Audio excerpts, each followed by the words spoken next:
directrice de la comptabilité multicapitale, afin de présenter la résolution numéro 4 dédiée à la mise en place d'un nouveau système comptable afin de compter ce qui compte vraiment lorsque l'on veut agir pour le vivant. Je vous remercie d'accueillir Hélène Le Thénault.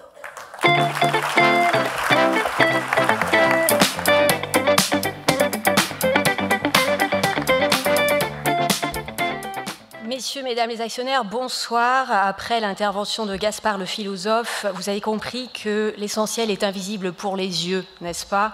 Notamment le lombric. Le lombric, on ne le voit pas, mais il est fondamental. Et donc, j'ai un temps très court pour vous parler d'une révolution comptable que nous proposons de mettre en œuvre pour Mirliton.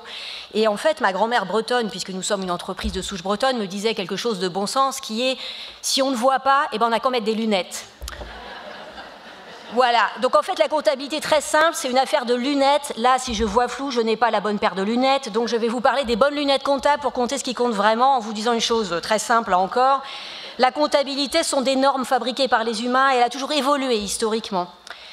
Donc, pour ceux qui ont un peu de culture comptable, et je suppose que vous en avez ici puisque vous êtes actionnaire, vous avez déjà entendu parler de comptabilité en partie double, comptabilité au coût historique, juste valeur, IFRS, tous les délices des normes comptables des 200 ou 500 dernières années.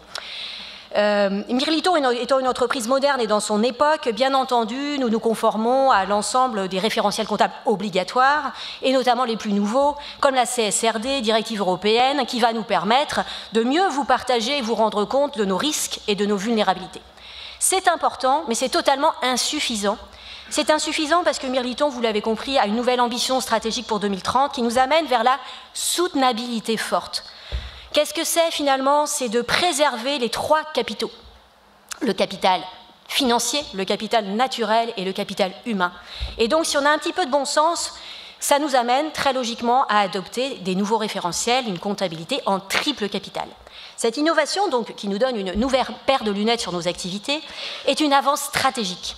C'est une avance stratégique essentielle qui va nous permettre d'entrer dans un nouvel âge, un âge de la transition agricole et alimentaire pour de vrai. Donc de sortir de cette idée que si l'essentiel est invisible, eh ben, on ne voit bien qu'avec le cœur et que ça nous dispense de toute boussole. Non, nous avons besoin de nouvelles boussoles. Et donc, sans trop tarder, je vais vous présenter la résolution numéro 4, sur laquelle vous aurez le plaisir de pouvoir vous exprimer tout à l'heure.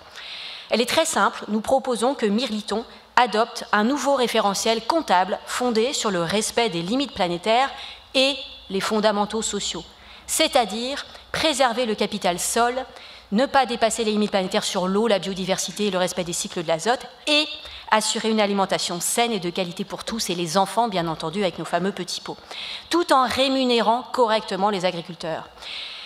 Puisque ce défi est grand, nous avons besoin de le mesurer avec précision, donc ce que nous vous proposons avec ce référentiel n'est pas une usine à gaz, c'est un référentiel précis, adapté à nos besoins et nos enjeux que nous ferons évoluer au fil de l'eau. Il nous permettra de vous rendre compte à vous en premier, actionnaires, et rendre compte à toutes nos parties prenantes, du fait que notre modèle rentre dans le donut, le fameux beignets, le beignet breton. Également, bien entendu, puisque je suis Chief Value Officer de cette belle entreprise, c'est mon rôle aussi de vous aider à suivre et à connaître les investissements faits en capital naturel et humain, ce qui va nous permettre de préserver durablement notre entreprise et la création de valeur pour l'ensemble de nos parties prenantes.